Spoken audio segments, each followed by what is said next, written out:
So I want to welcome everybody who braved the heat to come out tonight in order to study. This is my first time teaching here at VBS in this manner, and I can't tell you how excited I am. And I tried to bring lots of different elements of the way that I study to this course, to this next 60 to 90 minutes that we spend together. Let's begin with a blessing of studying Torah. Baruch atah Adonai Eloheinu melech haolam asher kiddushanu b'mitzvot tzivanu la'asok b'divrei Torah, to deal in matters of Torah.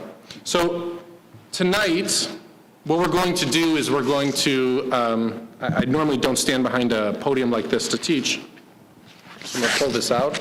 We'll see if this works. What we're going to do is we're going to talk about the effect of the Crusades on this book, the Machzor. One of the really unfortunate things that have happened in Judaism, let's say recently, meaning in the last 700-800 years, is that, in Judaism that's very recent, is that we hand out these books, these printed and bound books, and then we receive the books, and it feels very much like the book is set, it's bound. We lack the perspective that it was developed somehow over time, right? Because it's handed to us and it feels very finished. But in fact, Judaism over time has not been finished. Thank God it has not been finished, because it leaves us the opportunity to continue that work, trying to cultivate liturgy and traditions according to the way that we see it.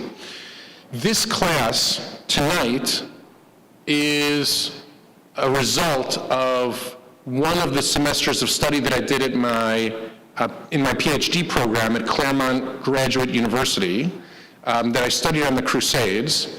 And just like all of my classes at Claremont, I take a class and then ask the professor, is it okay if I write about this Jewish topic as it relates to whatever it is that we're studying? And invariably the answer has always been yes, and I've always enjoyed studying there, and I'm in the process right now of writing my dissertation, and I was awarded a Fulbright scholarship to go to Israel, which is why I was there over the summer studying at Bar Ilan, and I bring some of that now as a kind of renovated presentation to this one that I'm about to give now. So even if, and I'll talk about this a little bit, this has been developed over time. I gave a presentation at Maven, a little bit about this, but not exactly, and now this one is even further developed. So I want to look in particular at two different prayers. The first one being the Unataneh Tokef prayer, which is the most iconic prayer for Rosh Hashanah. And then I wanted to look at the most iconic prayer for Yom Kippur, which is Kol Nidre. Thank you for participating. Yes, you can get an extra cookie. So in that vein, let's go to the second slide. And by the way, for those of you at home, if you would like to pull up the PowerPoint presentation, you can enter this into your computer and you can follow along. The https://bit.ly/YOMTOVU1. Thank you, Yona Feinstein, for creating this. It was a great idea. That way everybody at home can follow along. Here, if you'd like to follow along or you'd like to save it, you can scan it and it'll appear on your phone. When I began in rabbinical school, I was encouraged, like everybody, to use the library at AJU. And this is a sad picture for me now at this point, because nobody knows what's going to happen to this room. But being a rabbinical student, I was allowed to go into every place in the library except for this place. This place was Kodesh HaKodeshim. This was the Holy of Holies, and this was the rare books room, the Lowy Winkler family rare books room. And it was managed by a wonderful, wonderful woman, brilliant woman by the name of Jackie Ben Ephraim, who, along with Rabbi Pat Fenton, have both been very helpful in my studies for my PhD. And in this room is where I looked at the way that Machzors have changed through the centuries, the way that the Tanakh and the way that the Talmud reflect a certain change in the way that we sense let's say, vows, or we'll talk about Nidre, what that is in a minute, and I intend to show you some images from those books as well during the presentation. Okay. Great. So we're going to start here. What happened during the Middle Ages? Now that's big. What happened during the Crusades, let's just say, that was impactful for Jews, right? Who knows the story of the Crusades? I'm looking for like a 1 to 2 sentence capture of what happened during the Crusades. Yeah, David. Crusaders were going on their way to Israel. They massacred Jews right and left. That's right. So, very good. Just to repeat this for everybody who's watched, the tens of thousands of people who are watching on YouTube right now.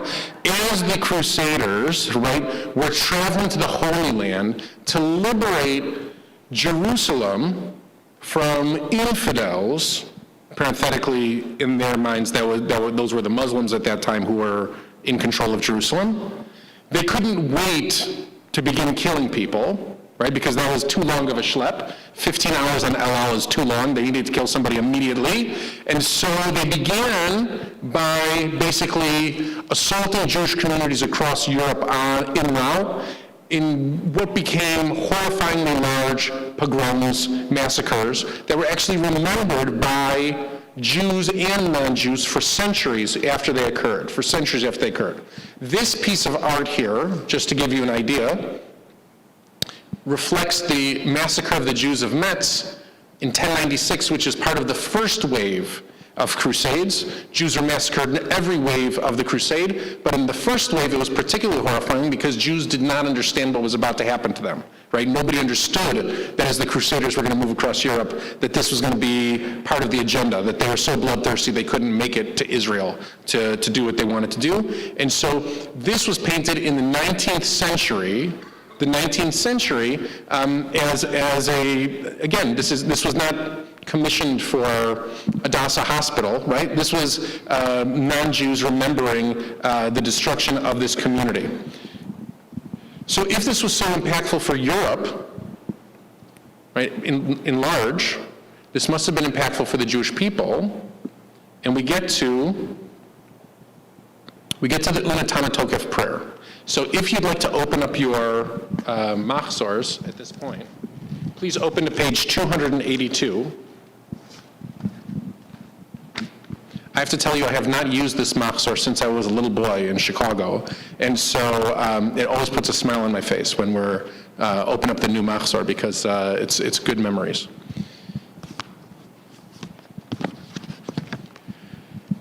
So let's read the English of the Unataneh Tokef prayer. Let me get rid of the bow at the bottom. Nope.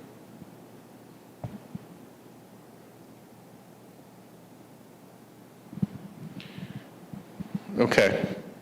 What you can't see is that this is a picture from a Sephardic Siddur that was printed in 1890 in the Ottoman Empire that was part of the collection at AJU. And you can see, by and large, the Unataneh Tokef prayer has not changed, right? Which is part of how we do research, looking back through Machzors through the centuries, is where do we see it begin to change, right? And according to books about the history of liturgy, mostly books that are assigned to cantors, not to rabbis, and certainly not to lay people, is about where does the wording of Unataneh Tokef appear for the first time. Let us speak of the sacred power of this day. Who would like to read in the English the Unataneh Tokef prayer? Yes, go ahead.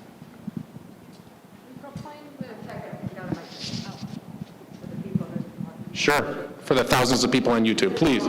Thank you. We proclaim the great sanctity of this day, a day filled with awe and trembling.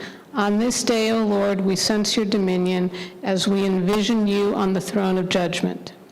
Judging us in truth but with compassion, you indeed judge and admonish. Discerning our motives and witnessing our actions, you record and seal, count and measure. You remember even what we have forgotten. Great. So let's pause for a second, right? So this clearly paints a picture, if we're thinking about a painting, just like before. It paints a portrait of God. What is God doing? What does God look like? What is happening in the world? What is the theology of the author of this? God is judging individuals one at a time. Thank you, Bruce. God is judging, and God is judging us one at a time, right? This is liturgy that in rabbinical school, every professor wants to talk to you about how difficult it is to discuss this kind of theology with people who have experienced suffering or loss the previous year, right? They come to shul, they've experienced unthinkable tragedy in their life, and then the rabbi gets up and starts talking about the Unataneh Tokef prayer, about how God as judge sits on a throne, sees everything that we do, and makes compassionate, righteous judgment of us all, right? This is clearly written by a rabbi with a similar theology to Rabbi Schulweis. I say that very, very tongue-in-cheek, right? Of course not, right? This is the polar opposite of the types of things that Rabbi Schulweis used to teach. Yes? As I recall, the rabbi that wrote this was actually suffering while he was writing it. Have you looked at my PowerPoint presentation? Have you looked ahead at the slides? No? Okay, no. You get an extra cookie. Okay, so you're going to get two. Good.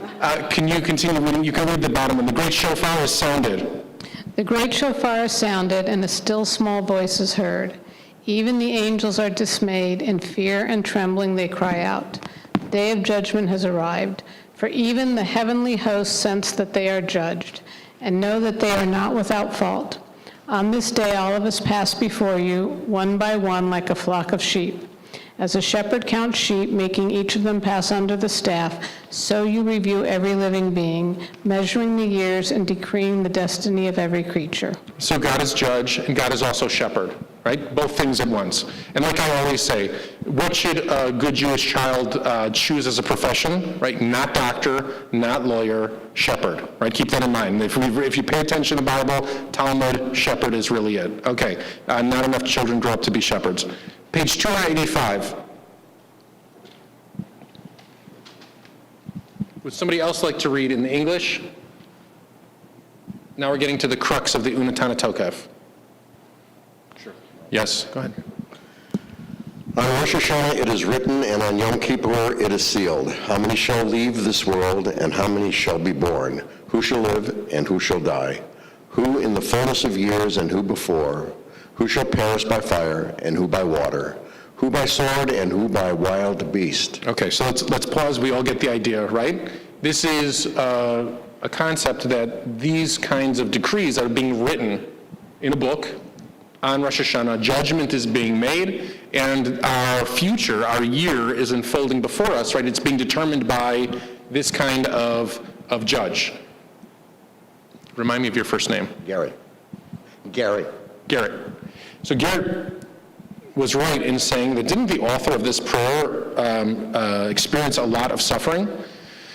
The Unataneh Tokef was written by Rabbi Amnon of Mainz. Coincidentally, the subject of the same painting I just showed you, the same horrifying crusade that was so bad that Christian artists try to portray it 700, 600 years after it occurred, right? The story of Rabbi Amnon of Mainz is that he was brought before a tribunal during the crusade, a tribunal of Christian leaders who traveled into the town, and they asked him to convert to Christianity in front of the entire community. He refused. They gave him 3 days to reconsider.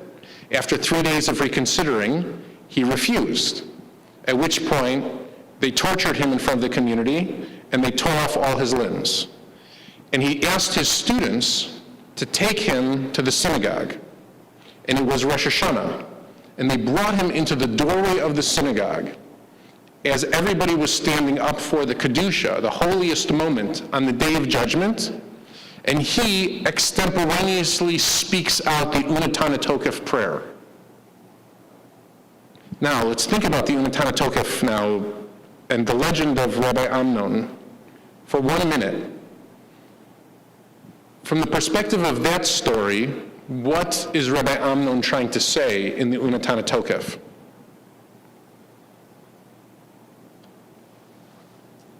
In the context of that experience.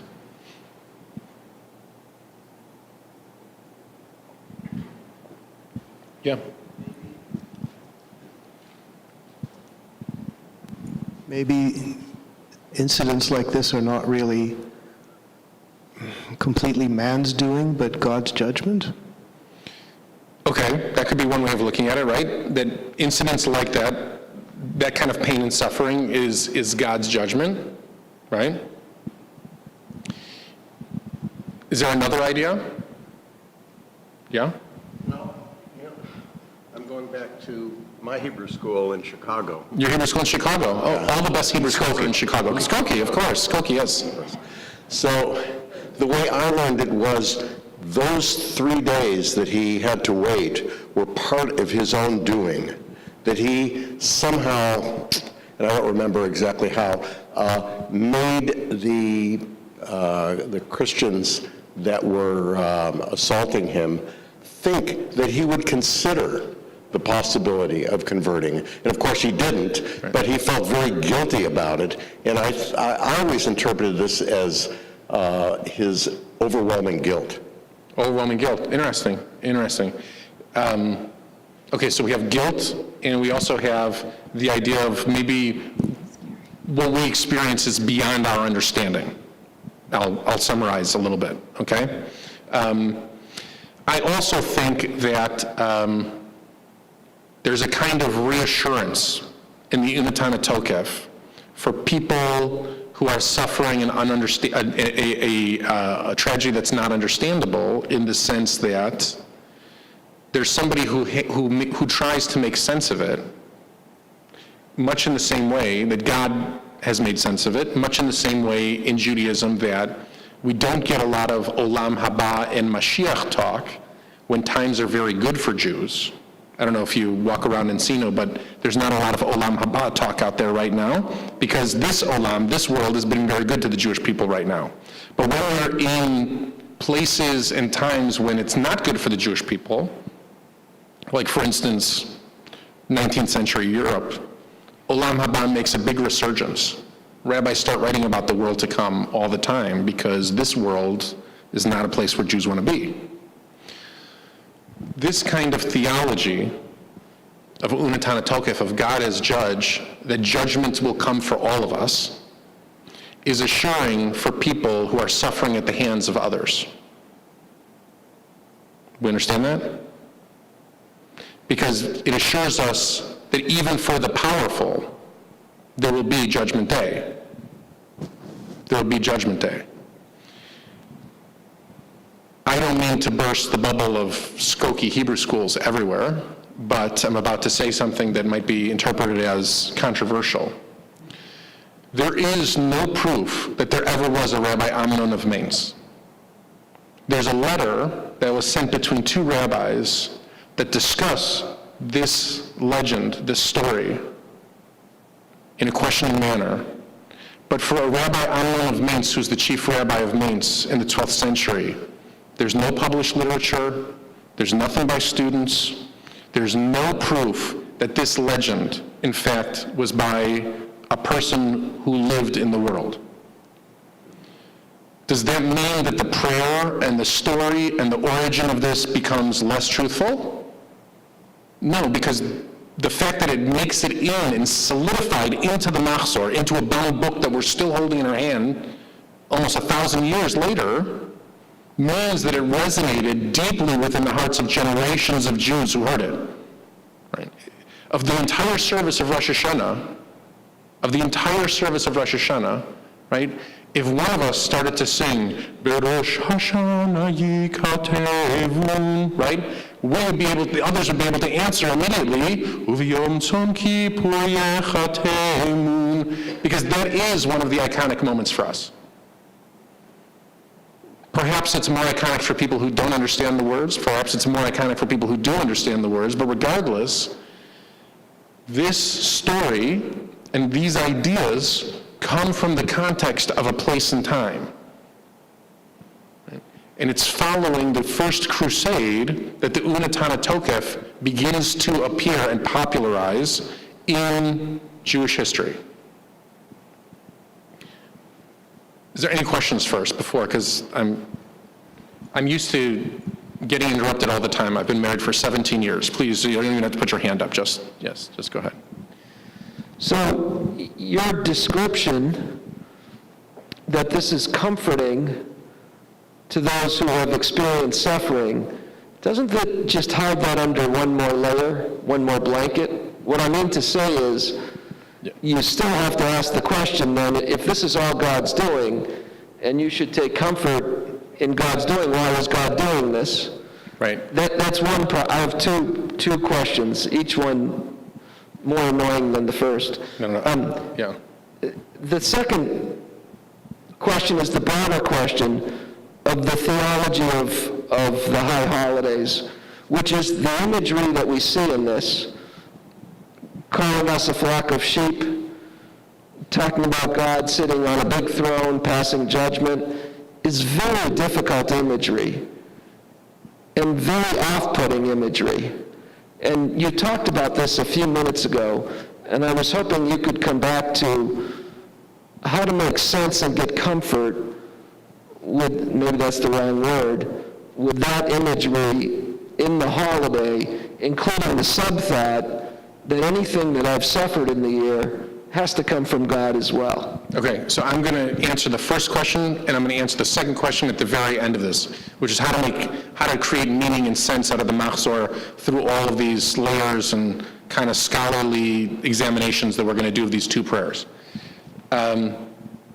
This is one layer removed, and I would say this is the removal that makes medieval Jewish thinkers feel comfortable. Maimonides comes to the understanding, right, that there are some parts of God's actions that are beyond our understanding. Yehuda Halevi as well. It's actually the only point perhaps that the two of them agree on in terms of medieval Jewish philosophy. The Ulatana Tokef prayer understands that perhaps bad things are happening to the Jewish people throughout communities in that area, and yet God will still judge all of us correctly in that way, right? So what doesn't, at the very end, uteshuva, utefila, utsedaka, ma'avirin et roa hagzera, right? That's how the prayer ends. Yes? If you don't believe me, you can check the very end of the prayer. So uteshuva, right? Repentance, utsedaka, right? Annual appeal, right? Uteshuva, utsedaka, utefila, tzedakah, I've rearranged them in my mind, right? In prayer, right? That actually changes the nature of the decree. We have the ability to change the decree on us for a certain period of time. It's a very layered piece of liturgy. There's three distinct components in the liturgy, right? So the first part is a description of God. Remind me of your first name. That Susan read beautifully. The second part, right, is this kind of unknown lottery choosing that happens kind of the way that we have our fates sealed in the book. That, remind me of your first name, Garrett. Garrett read beautifully. Right? And the third part is the last, the chatima, which is really not a chatima, but we do chant it, right? Uteshuva, utefila, utsedaka.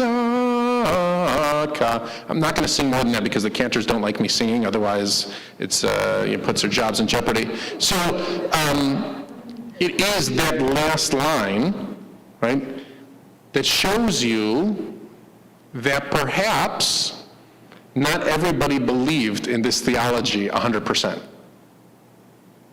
There's a very last line, just like the last line of perhaps a sugya in the Talmud, that this week, this is not what this class is about at all, but Ben Sorero Morer, right, in the Talmud, the rebellious son. So there's a long discussion about the rebellious son. How do we handle a rebellious, in the Torah, what does it say? How do you handle a rebellious son? You stone him, right? You bring him to the gates of the town, and you stone him. And I'm talking about the bad kind of being stoned, right? This is a terrible, terrible thing, right? That's what we do to him. The Talmud then begins to narrow the possibility this could happen, right?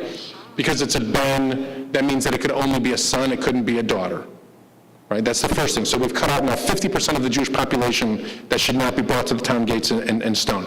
Then because it's a ben, because it's a child, it can't be an adult. So what does it mean that it's a child? They have to narrow it then to define a very small age range that it could happen to. Then under which circumstance can they be brought? If only they've been warned, and it has to be against their parents. And what does that mean? It has to be against their parents. It can't be against this, but it can be against this, and the other, blah, blah, blah. There's a whole thing that narrows and narrows and narrows. So the case can really only be very finite child in this age group doing a very specific thing against his parents who have warned him publicly multiple times. And then the very last line, not so much a chatima, but a conclusion or a wrap-up is, there never was and there never will be a ben morer or sorer. Right? There never was and there never will be a rebellious child in the Jewish people that is brought to the gates and stoned, which is a radical statement for rabbis who read the Torah, just like we're going to read the Torah on Shabbos, and we read that statement about what to do with the rebellious child, and then they have this conversation in the Talmud. And then, of course, there's one chutzpahdik rabbi who says that one time he heard of a ben sorer morer, and he sat on his grave. That's how the sugya ends. And so we all know that chutzpahdik person in our lives, and it's good to know the Jewish people is the same after thousands of years. So in this way, the end is also equally as radical. And I love Unataneh Tokef when I get to the end, because the end reflects us and modernity and self-determination and agency and all those ideas. By the time we get to the end and we sing that line, right? Don't tell the cancers I'm about to do it again. Uteshuva, utefila, utzedakah, right? Repentance and prayer and tzedakah, right? Changes the outcome for us. And what is all of Elul about? What is this whole month about that we're enacting for ourselves? It's about doing acts of teshuvah, standing in shul and participating in tefillah. That's what we do on Rosh Hashanah morning. And then on Rosh Hashanah morning, what do we do as well? We give tzedakah. And we believe that the combination of those three things changes whatever decree the Unataneh Tokef God would have decided. The formula is one that we're going to fulfill. I hope you fulfill. I hope actually move one tab over, right? That's a joke. Okay, not really. All right, so here we go.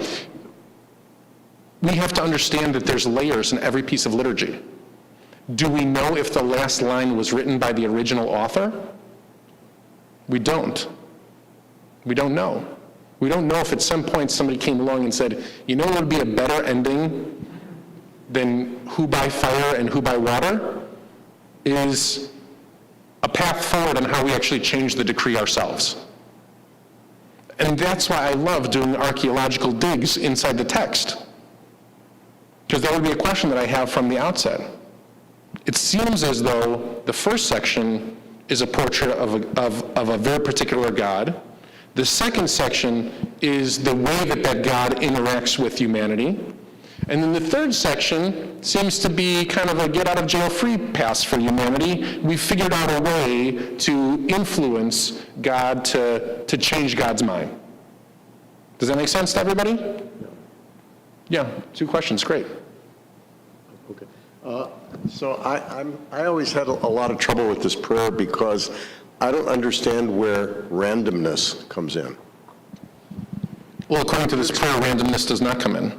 Yeah, but the world is a random place. Right, so this answers the randomness of a crusade or a pogrom. Okay. By saying that not to worry, what we think of as judgment, right, that was decided, but there will be ultimate judgment again. But the second part of this prayer, right, suggests that there is no entropy, that there's no, The second part of the prayer suggests that the previous year, Right. all those people were sealed for a year of Yeah. torture and Right. rape and pillage and terrible things. That's right. right. But the world's a random place, so this doesn't make sense. The world could be explained as a random place, right? You have to remember, though, in Fiddler on the Roof, there were lots of signs that that wedding wasn't going to go well, right? There were lots of signs. That's essentially what we're talking about here. Was it random that the Cossacks came to that wedding? Maybe in Tevye's perspective it was random, but to the viewer who sits down and watches Fiddler on the Roof, we know that those initial meetings between Tevye and the Cossacks, that's leading to something, right? That's leading to something terrible, and it doesn't feel as random to the viewer as it does to Tevye in the movie. Yes, so far Unataneh Tokef and Fiddler on the Roof, and we'll keep going from here. David, yes? Yes, right, and my performance as a cantor.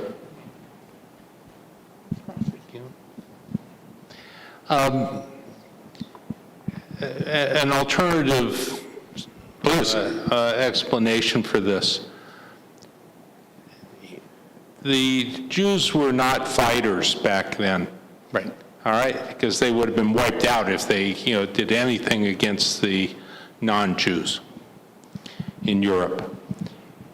This last line almost sounds like a plea to the priests, to, those who are the religious leaders of the other, of the outsiders. You read the words repentance, prayer, and deeds of kindness. Right. These are the things that they are teaching. And it says, if you do those things, even though you may not believe in, the Savior, it can remove the severity of the decree. Don't kill us. We do these things. Right. The point that you're making is a great one, and I'll take it in a slightly different direction. The ideology of these prayers that are a result of the Middle Ages actually have a very universal tone to them. It doesn't say that for Jews, on Rosh Hashanah, our fate will be written, and on Yom Kippur it'll be sealed. And then it doesn't say how many Jews will pass, how many Jews will be born, right? This explains the way that God works in the world, period. We're going to get to Kol Nidre as well, in the sense that the prayer itself, the statements of the prayer, are universal in the sense that we know the way that the world works. This is the way that the world works. So is it an accident or a coincidence, or is it an actual appeal to our neighbors to say, you also believe in repentance and prayer and acts of charity, perhaps you should live up to them, or perhaps if we do it, you should respect it. I don't know, but it's a good insight. It's a really good insight. Was there another hand up? Somebody was stretching? Okay, great. Let's go to the next slide.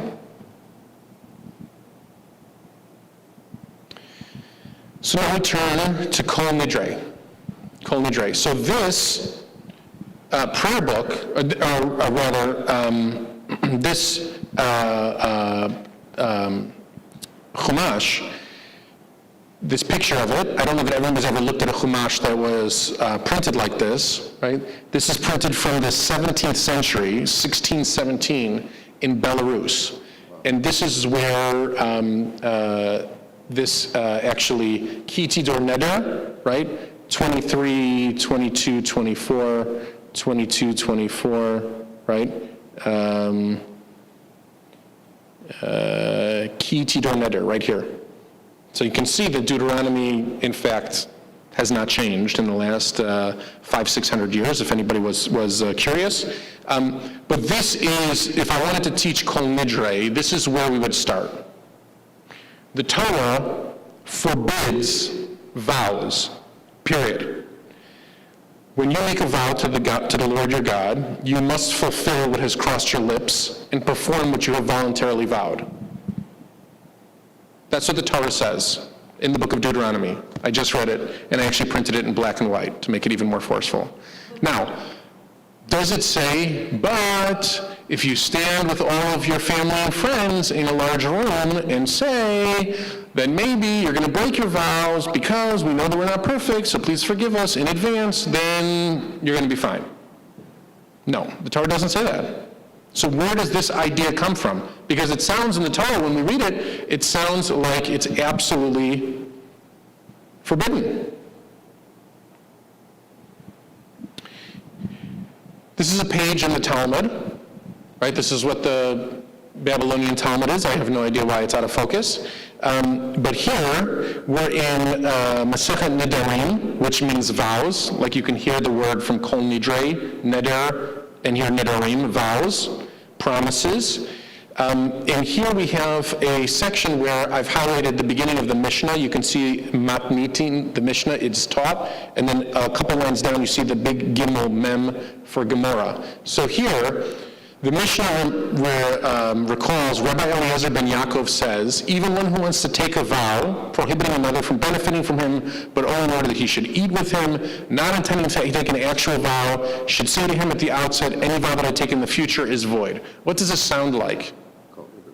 What is it? Kol Nidre. Sounds a little bit like Kol Nidre, and we hear people say this colloquially now in Jewish life. Perhaps more if you're hanging around Pico Robertson, somebody will say, I'll meet you for lunch, and then they end the statement by saying, Bli Neder, right, without making a vow to you. So this sounds like Rabbi Eliezer ben Yaakov is beginning a kind of custom where he says Bli Neder or Bezrat Hashem or something like that at the end of his statement, meaning if he doesn't show up or if it doesn't happen, you don't hold it against me, right? It's great. It means like if somebody says that to you, usually I always think they're not going to show up. That's just how it goes. Or if somebody says like, if somebody starts out by saying to you, no offense, you know the person's going to say the most offensive thing ever. That's why they have to preface it by saying no offense, because most of the things we say, we don't start out by saying no offense. All right, here we go, Gemara, right? One who desires that his vows not be upheld for the entire year should stand up on Rosh Hashanah and say, any vow that I take in the future should be void. This is the first place in Jewish text that this idea appears in writing. As a matter of fact, there are two halachic decisors, rabbis of Jewish authority. If you want to open, by the way, to Kol Nidre, you can open your Machzor to page 398. Page 398.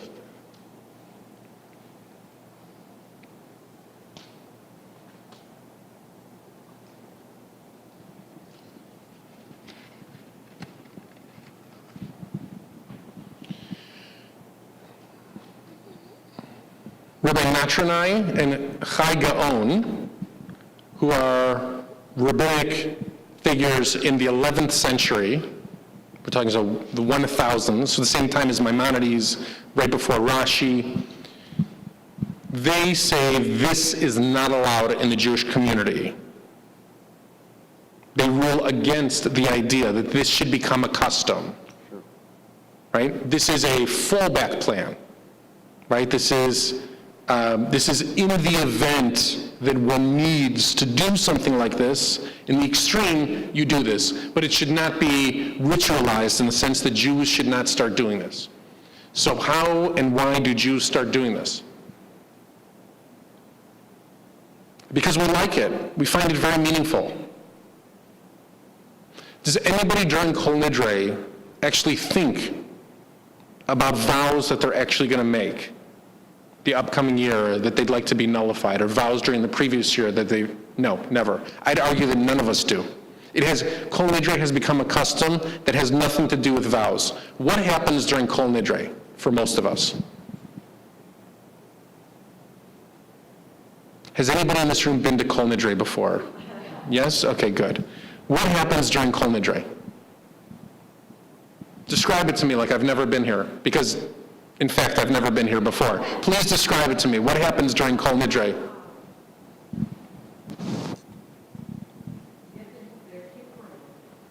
You get into Yom Kippur mode. Very good. Please say more. What does that mean, you get into Yom Kippur mood? She was going on. Everybody, you're becoming, I don't need that. Right. Oh, okay. You start fasting, you come to temple, you meet the people, and then everybody, Get into the mood of repenting and you get into a mood that's more solemn. correct. And can I make a comment about the previous? Sure, you can make comments about anything. Okay. We'll get back to this in a second. I do have a comment about this too. The way I looked at I read the Hebrew. And Please. for me, the Hebrew was just a very Orthodox rabbi trying to scare his congregates and all the Jewish people around. This is your chance to repent and to do tshuva, because if not, something bad might happen to you. That's the way, from my reading. And in regards to the Kol Nidre, I think it's one of the very important mitzvot because it comes from the Torah. Because if I remember, there is a whole section in the Torah telling that if you do a neder, your husband can void it, and you have to be 13, and then a little girl cannot even do a neder and stuff like that. So I think it's very important, and that's where it comes from, that we have the Kol Nidre in Yom Kippur. That's right. The Torah does talk about Nidarim, of course. So I'll go back to the first one, right? Most of us understand Unataneh Tokef today exactly like you just described it. It's a scary, intimidating idea that makes us want to be good during the year and do tshuva in that moment because we don't want to get a bad report card, right? Yes, Bruce. I was just going to say that my understanding of the Kol Nidre is that the rabbis, and you hinted at this, they really tried to get rid of it. Many rabbis tried to stop it. And they could not, Right. because it made Jews feel good. And the rabbis were worried that people would interpret it as meaning that a Jewish promise doesn't mean anything. That's right. And for Jews coming, it's a solemn tune, as Molly was just saying, it makes you feel like Yom Kippur, and it was the hit song that the rabbis couldn't get the Jews to stop playing. Well, we'll get back to the hit song idea, but yes, it emerges through the will of the Jewish people, right? We're taught that sometimes minhag is actually stronger than deen, right? Sometimes we can develop ourselves customs that turn into law. Kol Nidre is the greatest example of that. Kol Nidre is a custom that we, in fact, hung on to, even though important rabbis said, this is really not a good idea, guys. Let's stop doing this. We love it. And I don't think it's because they were concerned that Kol Nidre was reversing what's being instructed in the Torah. And it has, in my opinion, nothing to do, in fact, with the words of the Torah. It has to do with what happens on that solemn occasion of friends and family and community standing together and having a formula of recitation that brings us into this mood of Yom Kippur. And I'm so glad through your description, it sounds like Kol Nidre here is very similar to Kol Nidre in other places, so I know what to expect. Yeah, David, you had a comment. When did Holy Nidre prayer get put into the liturgy, and why is it done 3 times? So David's questions are for the YouTubeverse. When did Kol Nidre appear, and why does it happen 3 times? Those are great questions. Okay. So Kol Nidre appears sometime in between let's say the year 600 of the Common Era, which is when the Talmud says that this can happen. It records the Jews can, at the beginning of the year, say that their vows through the year might be broken. And the 13th century, meaning the 1200s, Rabbi Meir of Rottenburg. We're going to talk about him in a second. And why is it recited 3 times? It's recited 3 times, and there's a tradition there should be at least 3 Torahs present out for Kol Nidre. There's lots of 3s being played with through the service, and that has to do with the idea that what happens in that service on Kol Nidre is that we form a sanctified Beit Din for the entire community. So if you understand the formula of what's happening, the people stand up and we say, whatever happens in the upcoming year is okay with authorities, with Jewish authorities, meaning it's okay with God. And for us to say back as rabbinic leaders, you've been heard, and so you know, I feel like I'm now the Ten Commandments. May it be written. So what does they say? So let it be written. So let it be done. That's what they say in the Ten Commandments. What's his name? What's the actor's name that was bald with the ponytail? Yul Brynner. Thank you. Oh, that would have killed me all night. I would have not been able to teach. So that is the answer. Charlton Heston? Yeah, Yul Brynner is the one who says, let it be written, so let it be done. But Charlton Heston was Moses. Very good. You can both have cookies. Okay, so, same difference.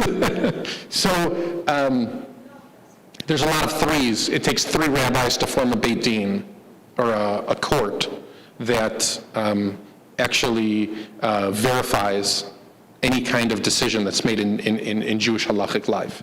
And that's what happens on Kol Nidre. We do lots and lots of threes in a way to make everybody feel like this is a Jewish court in a way, and that's what's happening.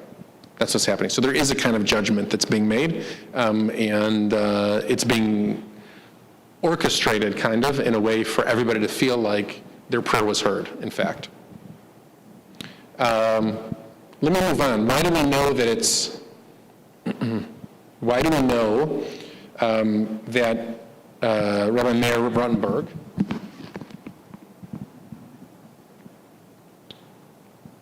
I'm on page 398 now.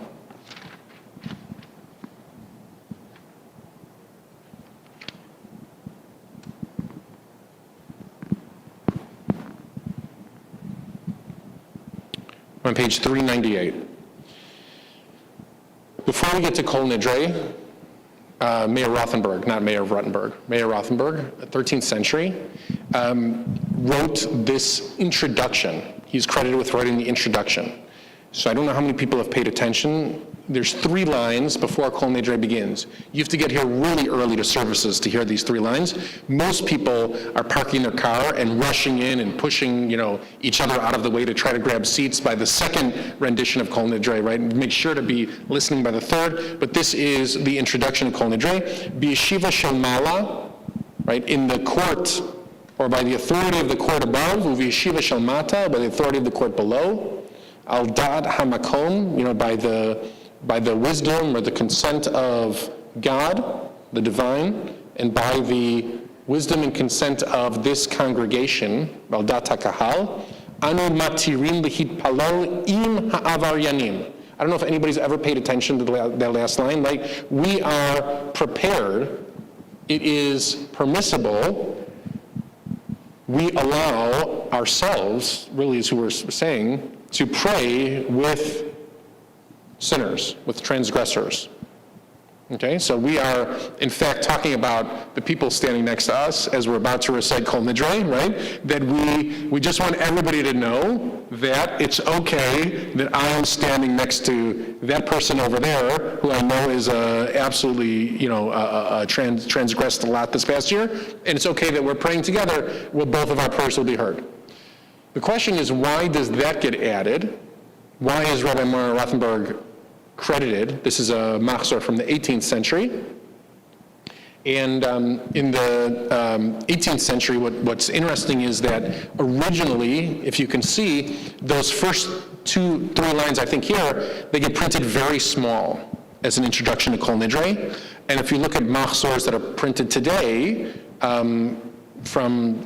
Machzor Hadash I don't believe is printed today, but if you look at Machzors that are printed today, including what we're using Machzor Hadash, it gets printed almost the same size or readable size, let's just say, as Kol Nidre, meaning that it has become part of the service, as an expected part of the service, and people expect to be able to open their Machzor and read it.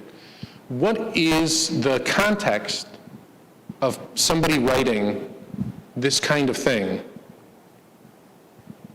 in what they think was the 13th century? What was happening in the 13th century?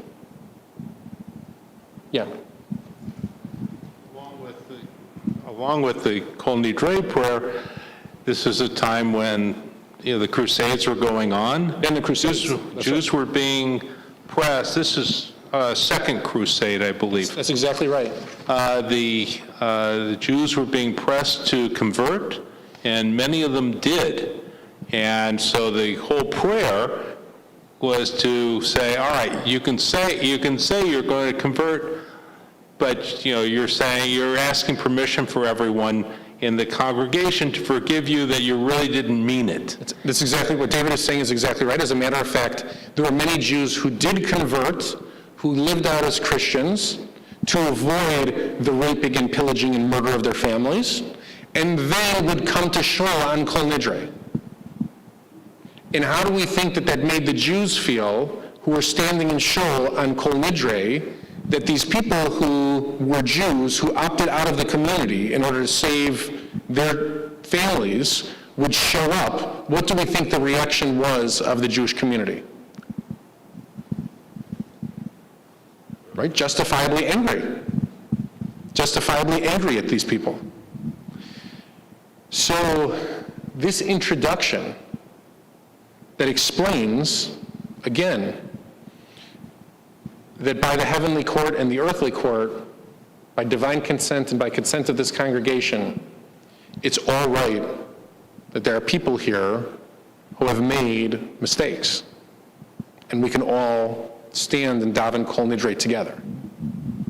This grants permission for all kinds of Jews to walk into the synagogue on Kol Nidre, on Erev Yom Kippur, and pray, right? And there are amazing stories about people whose lives were changed on Kol Nidre. And I'm not just talking about Neil Diamond and the jazz singer. There were other people too, right? So, I don't know if you know the story of Franz Rosenzweig, the famous Jewish philosopher, right? But he very much came home from the university and told his parents that for the sake of his career and the sake of his rational thought, he was going to go to the shul with his parents, this large, very fancy Reformed synagogue in Germany, and he was going to stand up during Kol Nidre, interrupt the chazan, and announce to the community that he was leaving Judaism to convert to Christianity. His parents were, of course, destroyed, and his mother forbid him from coming into the synagogue, so much so that she stood in the doorway of the synagogue and would not let him enter for Kol Nidre because it would be a shanda. So he leaves furious that she would not let him do this, furious, and he begins to wander through the streets, looking for another synagogue.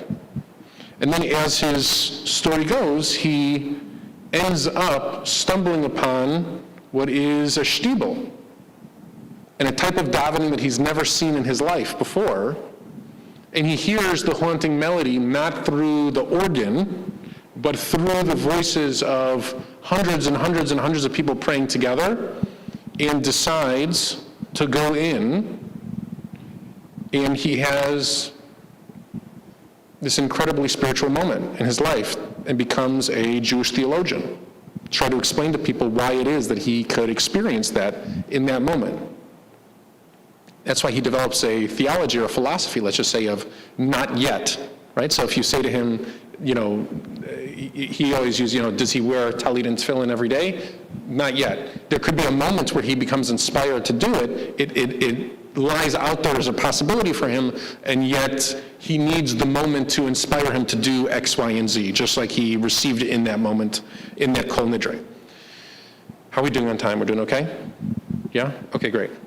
So here, this Kol Nidre is actually welcoming people from all walks of Jewish life into the synagogue.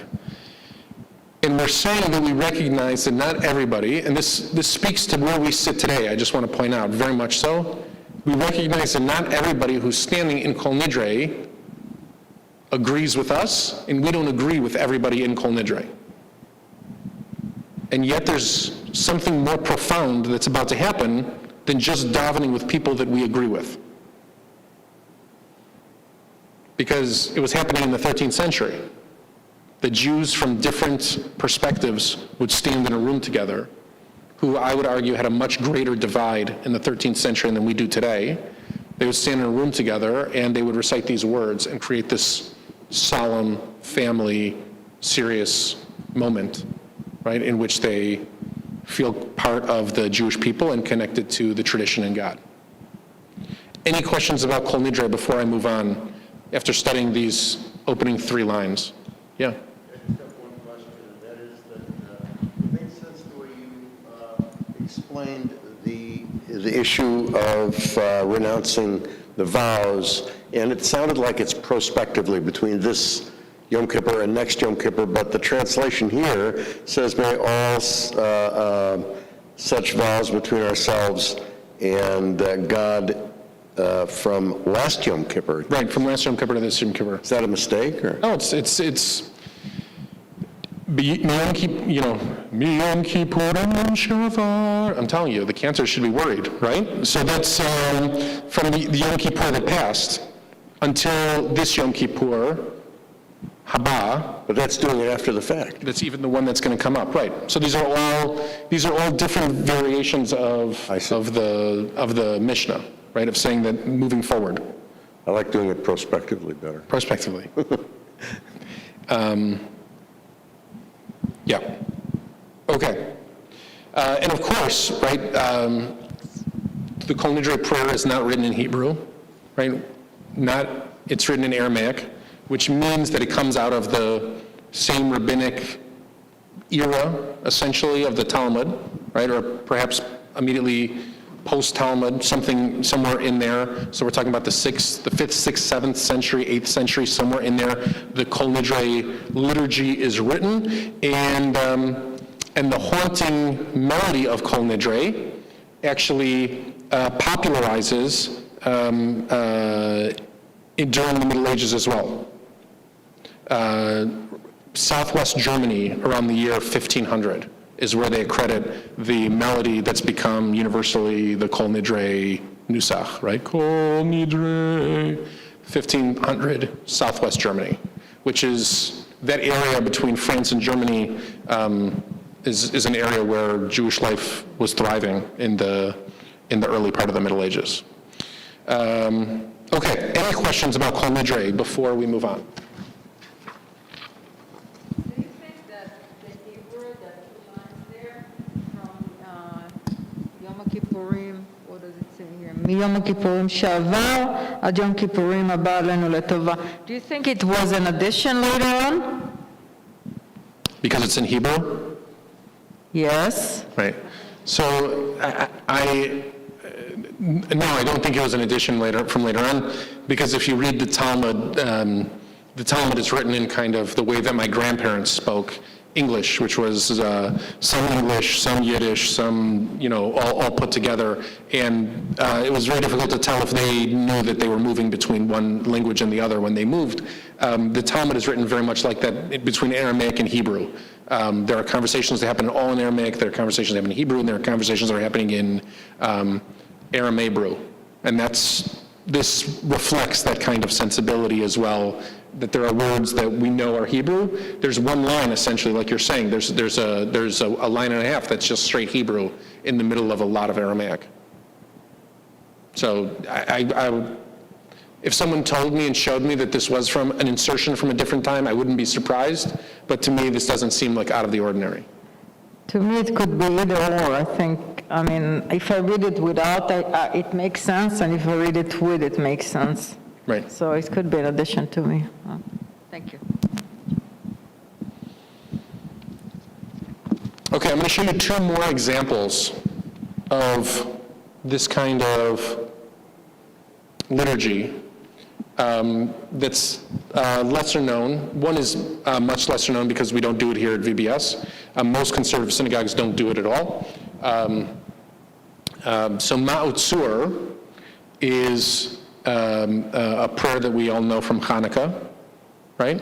Machzor appears exactly in this time for the first time. Rock of Ages, let our song praise your saving power, and then we sing about all of the horrible peoples that have attacked us to the Rock of Ages, right? Does everybody understand the ideology of Machzor? Machzor, we want to talk about God's unbelievable ability to be there for us, and we're going to recall all these horrible peoples that have attacked us along the way. This prayer book is from Germany, Poland, 19th century. This prayer book is from Germany, 19th century as well. And this is a prayer that's recited in the Torah service, Av HaRachamim. I don't know how many people know this prayer.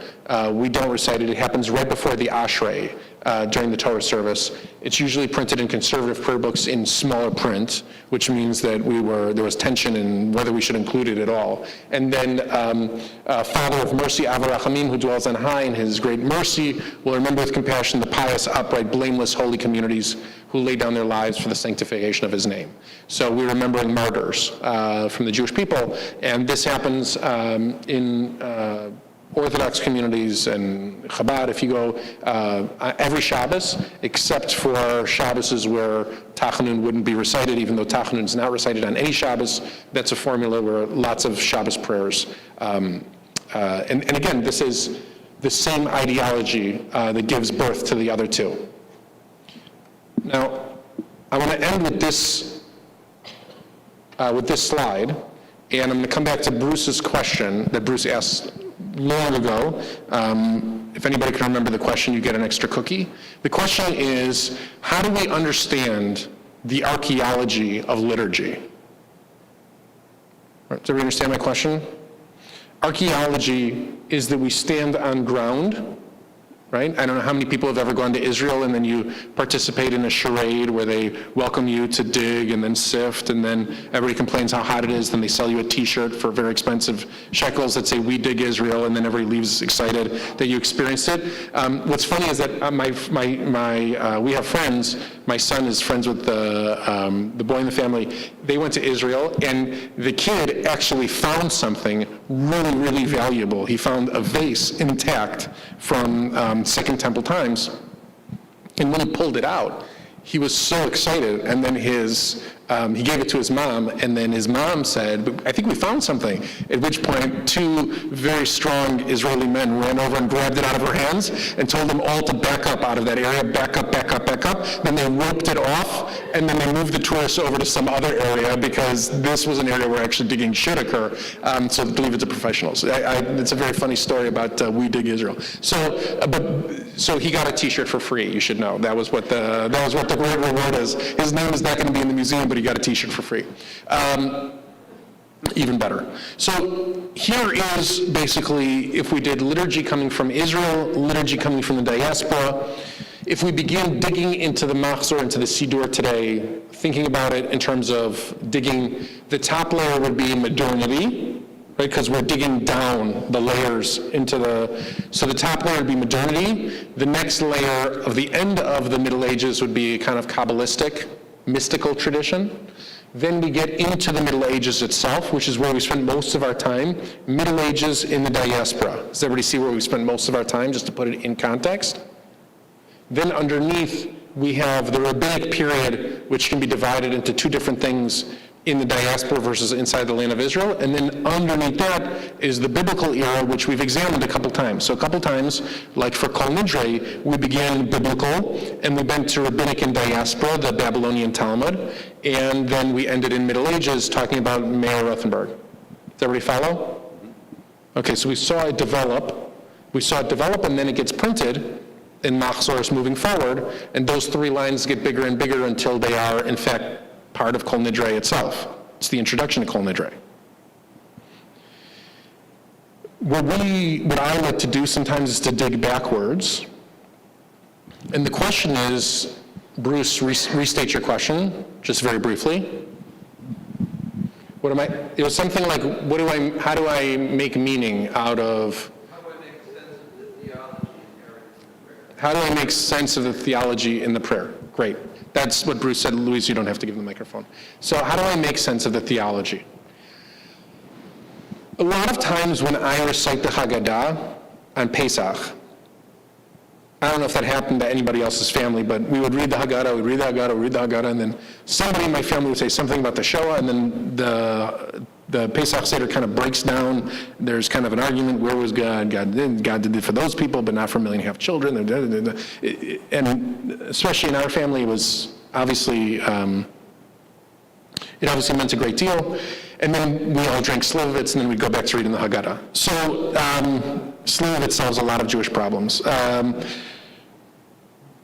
Here, why do I bring up the Haggadah? Because there's times in the Haggadah where I'm reading, especially when you get to understand the Hebrew that you're reading all the time. Shvoch et Adam, when you open the door and you say, spill out the blood of those who don't like the Jewish people, right? I often think of the generations who wrote that, and the generations who said that, who had to really mean it. I oftentimes am at my parents' house for Seder. I love being a guest at Seder and not being the rabbi, letting my dad sit at the head of the table. It's one of my favorite things to just be a dad at Seder and not worry about making the Seder or anything like that. And we open the door in their condo building, and we're just looking at the neighbor's door across the way and down the hall. They're all lovely people. They're all the most lovely people I've ever met in my life in Century City. And, we open the door, God, spill out your wrath on these people that are really lovely, There was a time when Jews would open the doors and people weren't lovely.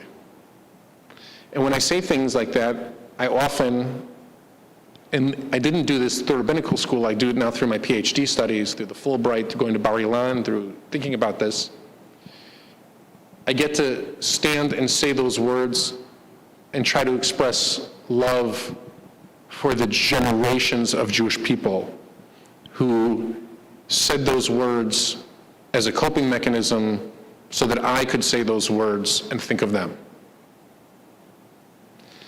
When I say Unataneh Tokef, I don't only say it in the sense that I really think it's beautiful poetry, beautiful composition in that way, and I love getting to the end and hearing those last two lines, and there'll be nobody in this room who hears Cantor Raffi and Cantor Barron and Cantor Fox who doesn't think of me singing those lines anymore. It's a gift. And I think of the generations of Jews in the Middle Ages moving forward who said those lines with absolute devotion, who are comforted by that, who are comforted by the legend of Rabbi Amnon, who will recite Unataneh Tokef exactly before the Kedusha, exactly according to the legend. Today, before the holiest moment in the service, thinking of people who went through those times. For me, I think the context of the prayers as they developed in the context of the text actually brings me a greater meaning and connection to the text itself because it connects me to the authors and the generations who recited it like that. That's how I like to look at it, and that's how I like to look at my studies as well. There's a way to read the Tanakh, even the Bible, the Hebrew Bible, and say, I just for my own dissertation, I'm reading Esther and connecting to Esther and Achashverosh and Mordechai, and if that's meaningful for you, go gesundheit, enjoy Chag Sameach, enjoy your Hamatashen. I also like to connect to the authorship of the text and the generations who crafted the text and how it is that that text ends up so meaningful to us, and understand the way that that book, even those sentences, even those chapters were constructed and safeguarded by the Jewish people from generation to generation. To me, that's very meaningful. And to participate in the academic endeavor that is studying these and trying to reconnect to the people who wrote them, trying to understand out of what context they came from, trying to put myself back into some kind of chart like this, I think is a holy task and prepares me for the holidays, when I do before any holiday. So I want to thank everybody for coming tonight and for participating in Yom Tov University. I hope that when we read the Unataneh Tokef and when we read Kol Nidre, we have a greater appreciation of what it means, and that you connect to it perhaps a little bit differently this year than you have in years past. And of course, early Shana Tova.